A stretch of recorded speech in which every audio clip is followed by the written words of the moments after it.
us now is NewsNation political contributor and Democratic strategist Kurt Bardella, and NewsNation political contributor and Republican strategist Denise Gitsham.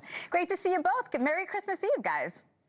Merry Christmas Eve, my friends. Kurt, I will start with you. Lawmakers on both sides of the aisle have been calling for more transparency on Venezuela. As someone who worked on the Hill, are you surprised to see this kind of action while Congress is on recess? What do you think will happen when lawmakers return in the new year?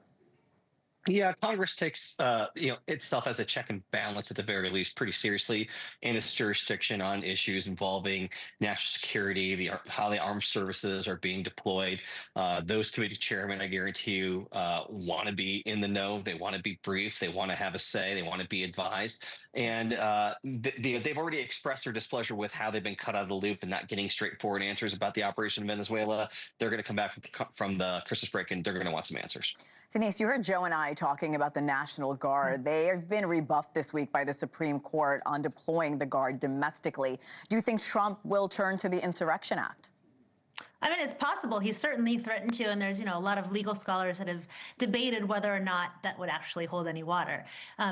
If you just read the plain language of the Insurrection Act, it seems as though a lot of the reasons that he cited was in preparation of actually leveraging that act if he actually needed to, and it sounds like he might if he wants to stay in Illinois.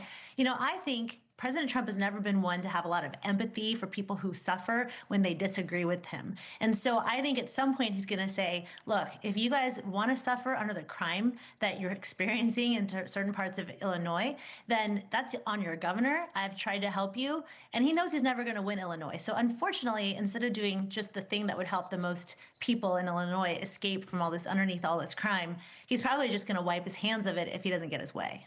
Well, Kurt, what could this ruling mean for President Trump's power going forward? Do you think he will feel limited in any way?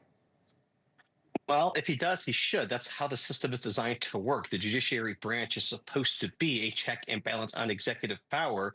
And I don't think it's a great precedent to go, oh, I don't like what you did, so I'm going to invoke the Insurrection Act to get my way and trample on really at least the spirit of what the court intended. I think that sets up a very dangerous path, because once you open that can of worms up for this, it can be used in other ways, and there are a lot of unintended consequences. That's why I always say, for my former Republican friends out there, if you're okay with Trump doing this now, you're going to have to be okay with whoever comes after using the same mechanisms, however they see fit for their agenda too.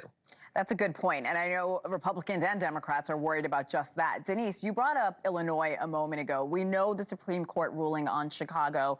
The White House is still deploying troops to New Orleans, though. As an attorney, does the city of New Orleans have any legal standing to oppose this deployment, given the high court's decision? We know the governor is in favor of it, but does New Orleans have any choice here?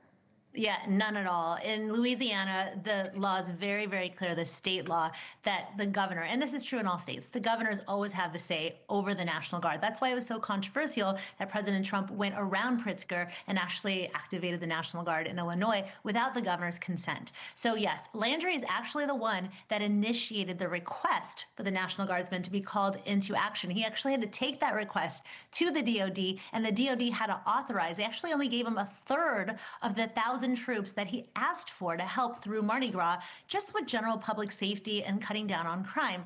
And that's really what the Louisiana state statute, if you read it, that's what it explicitly says their National Guard are for. So there's no legal issue that I see at all with regards to Louisiana. Let me switch gears here and let me stick with you, Denise. Right after the holidays, President Trump is expected to meet with Israeli Prime Minister Benjamin Netanyahu. This is planned in Mar-a-Lago on Monday. What do you think will come out of this, Denise? Well, he's going to get his way. That's kind of how it's gone the whole time.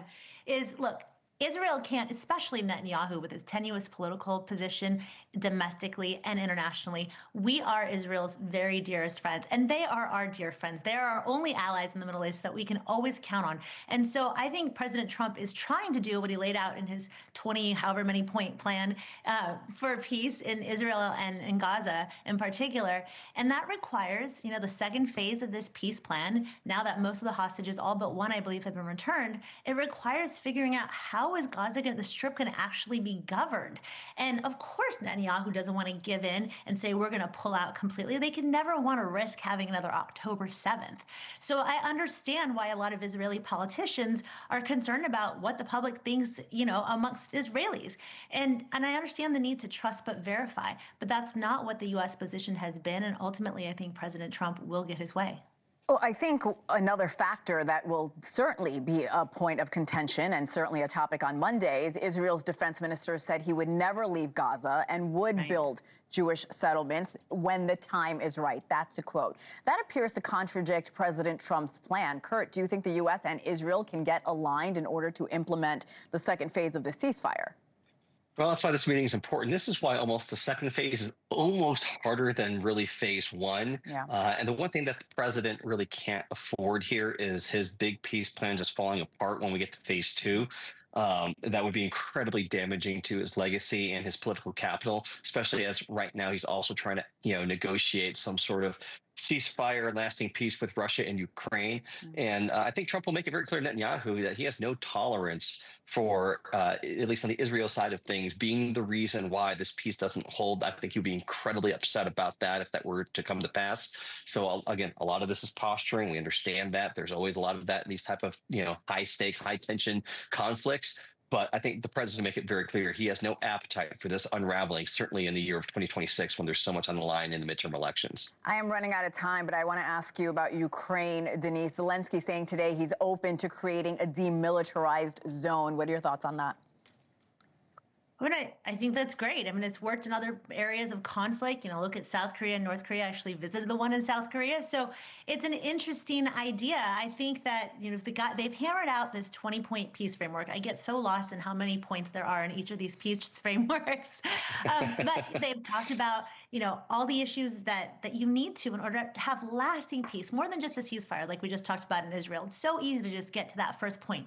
But how are you going to have a place where international troops, international presidents can come and ensure that the peace that's established between two warring nations can actually be maintained? And it seems to be working in other regions of the world. I think it's a great idea. And hopefully that'll get them closer to being able to save face, right? Because Zelenskyy cares so much about his nation, and he should. He has every right to. And we should stand by him in his pursuit of freedom. And so I think that is a great point. I hope that it's one that stays.